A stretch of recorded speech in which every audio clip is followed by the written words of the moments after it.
ആരും പ്രതീക്ഷിക്കാത്ത ഒരു വിജയമാണ് തൃശ്ശൂരിൽ സുരേഷ് ഗോപി നേടിയതെന്നുള്ള കാര്യം യാതൊരു സംശയവുമില്ലാത്ത ഒന്നാണ്. കാരണം LDFും UDFും ശക്തമായി വിശ്വസിച്ചിരുന്നു കേരളത്തിൽ ഒരിക്കലും BJPക്ക് അക്കൗണ്ട് തുറക്കാൻ കഴിയില്ലെന്ന്. എന്നാൽ തൃശ്ശൂരിൽ സുരേഷ് ഗോപി അത് സാധിച്ചു.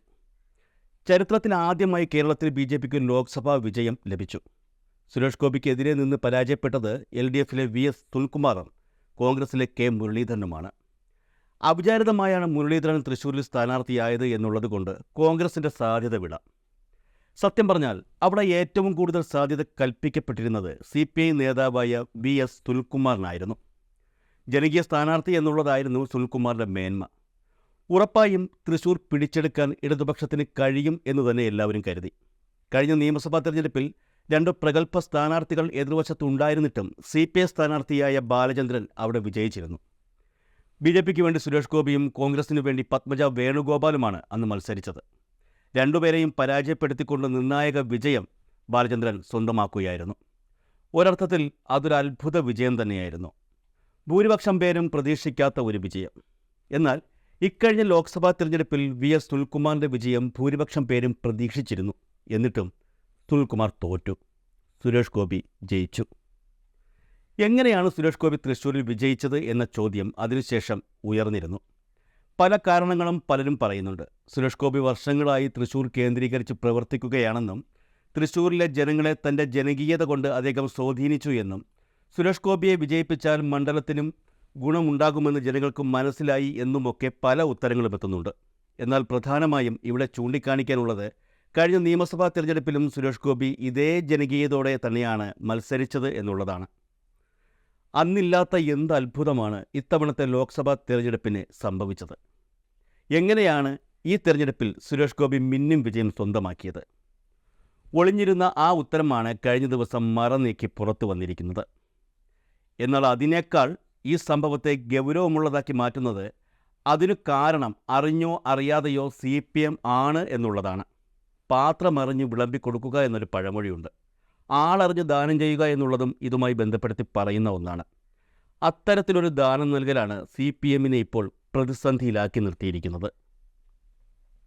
അതായത് കഴിഞ്ഞ ദിവസം തൃശ്ശൂർ കോർപ്പറേഷൻ പരിപാടിക്കിടെ പരസ്പരം പ്രശംസിച്ച് കേന്ദ്രമന്ത്രി സുരേഷ് ഗോപിയും തൃശ്ശൂർ മേയർ MK വർഗീസും വാർത്തകളിൽ നിറഞ്ഞു നിന്നത് എല്ലാവരും കണ്ടതാണല്ലോ.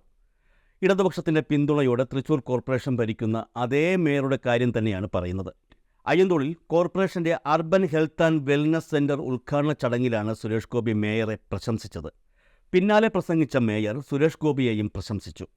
രണ്ടുപേരും അങ്ങോട്ടും ഇങ്ങോട്ടും പ്രശംസിച്ചു. തൻ്റെ രാഷ്ട്രീയത്തിൽ നിന്നും വ്യത്യസ്തമായിട്ടുള്ള രാഷ്ട്രീയമാണെങ്കിലും ജനങ്ങൾക്കു വേണ്ടി തൻ്റെ ഫണ്ട് വിനിയോഗം നടത്തിയ മേയറെ ആദരിക്കാനും സ്നേഹിക്കാനും മാത്രമാണ് തോന്നുന്നതെന്ന് സുരേഷ് ഗോപി പറഞ്ഞു. ആരാണ് മേയർക്കെതിരെ നിൽക്കുന്നതെന്ന് ജനങ്ങൾക്കറിയാമെന്നും അവരെ ജനങ്ങൾ തന്നെ കൈകാര്യം ചെയ്താൽ മതിയെന്നും താരം പറഞ്ഞു.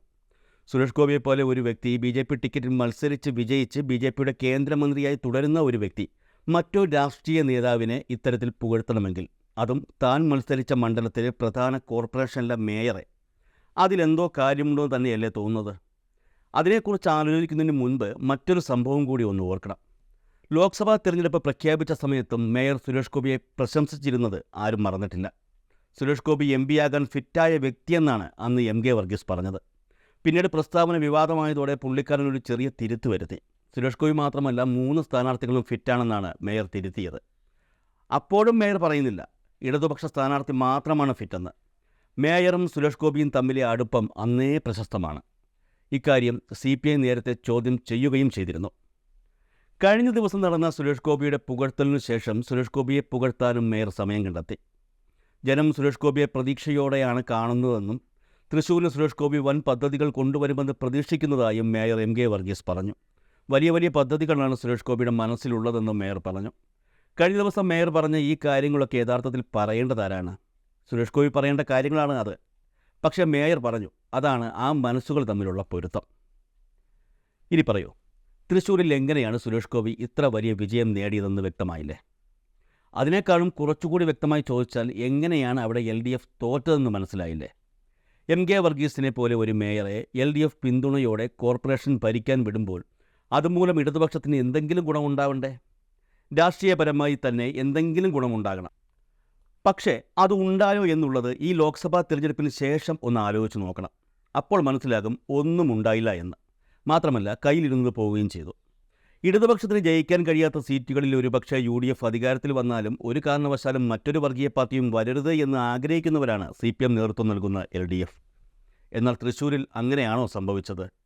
ഇതിനിടയിലാണ് തെരഞ്ഞെടുപ്പിന് മുൻപ് നടന്ന മറ്റൊരു സംഭവം ഓർമ്മയിൽ വരുന്നത്. വർഗീസിനോട് സ്ഥാനമൊഴിയണമെന്ന് 2023 ജൂണിൽ CPM ആവശ്യപ്പെട്ടിരുന്നു. എന്നാൽ സ്ഥാനമൊഴിയണമെന്ന് CPM നേതൃത്വം നൽകിയ സൂചന മേയർ MK വർഗീസ് തള്ളുകയായിരുന്നു. രാജിവയ്ക്കില്ലെന്ന് അദ്ദേഹം CPM ജില്ലാ നേതൃത്വത്തോട് സംശയത്തിനിടയില്ലാത്ത വിധം വ്യക്തമാക്കി. ഇരു മുന്നണികൾക്കും ഭൂരിപക്ഷമില്ലാതെ വന്നപ്പോൾ കോൺഗ്രസ് വിമതനായ വർഗീസിനെ മേയറാക്കി ഭരണം പിടിച്ച LDFന് മേയറുടെ നിലപാട് ഒടുവിൽ അംഗീകരിക്കേണ്ടിയും വന്നു. ഒരു വോട്ടിൻ്റെ ബലത്തിനാണ് വർഗീസ് മേയറായത്. 2.5 വർഷം പൂർത്തിയായതോടെ സ്ഥാനമൊഴിയാൻ വർഗീസിനോട് പറയാനാകുമെന്നായിരുന്നു CPM പ്രതീക്ഷ. ഇക്കാര്യം നേരത്തെ സൂചിപ്പിച്ചിട്ടുമുണ്ടായിരുന്നു. എന്നാൽ സമയമായപ്പോൾ വർഗീസ് കളം മാറ്റി. മേയർ സ്ഥാനം ഒഴിയേണ്ടി വന്നാൽ താൻ LDFനെ പിന്തുണയ്ക്കില്ലെന്ന് പുള്ളിക്കാരൻ വ്യക്തമാക്കുകയായിരുന്നു. കോൺഗ്രസിൽ നിന്നും രാജിവച്ച ശേഷം CPM പിന്തുണയിൽ മേയറായ MK വർഗീസിന് ഇടതുപക്ഷം കീഴടങ്ങുകയായിരുന്നു എന്ന് പറയുന്നതാകും ശരി. ഇപ്പോൾ മനസ്സിലായില്ലേ എങ്ങനെയാണ് ജയപ്രതീക്ഷയുണ്ടായിരുന്ന ഇടതുപക്ഷം തൃശ്ശൂരിൽ തോറ്റതെന്ന്? ഉത്തരം കണ്ടെത്ത വേറെങ്ങും പോകണ്ട. സംഘപരിവാറിനെ അനുകൂലിക്കുന്ന മനസ്സുമായി നടക്കുന്ന മേയറിനൊപ്പം നിൽക്കുന്ന ഇടതുപക്ഷ സ്ഥാനാർത്ഥിയായ സുനിൽകുമാറിന് പിന്തുണയുണ്ടായില്ല എന്നുള്ളതാണ് യാഥാർത്ഥ്യം. കോൺഗ്രസിൻ്റെ ആഭ്യന്തര കലഹം മൂലം വേർതിരിഞ്ഞ വോട്ടുകൾ സുനിൽകുമാറിന് വന്ന് ചേരേണ്ടതായിരുന്നു. പക്ഷേ എന്തിനാണ് വോട്ട് ഇടതുപക്ഷത്തിന് നൽകേണ്ടത് എന്ന ചോദ്യം അവിടെ ഉയർന്നപ്പോൾ സ്വാഭാവികമായും അത് മാറിപ്പോവുകയായിരുന്നു എന്ന് തന്നെ കരുതണം. എന്തായാലും ഒരു കാര്യം പറയാം, ഇതിലും ഭേദം തൃശ്ശൂർ കോർപ്പറേഷൻ ഭരണം LDFന് കിട്ടാതിരിക്കുന്നതായിരുന്നു നല്ലത്.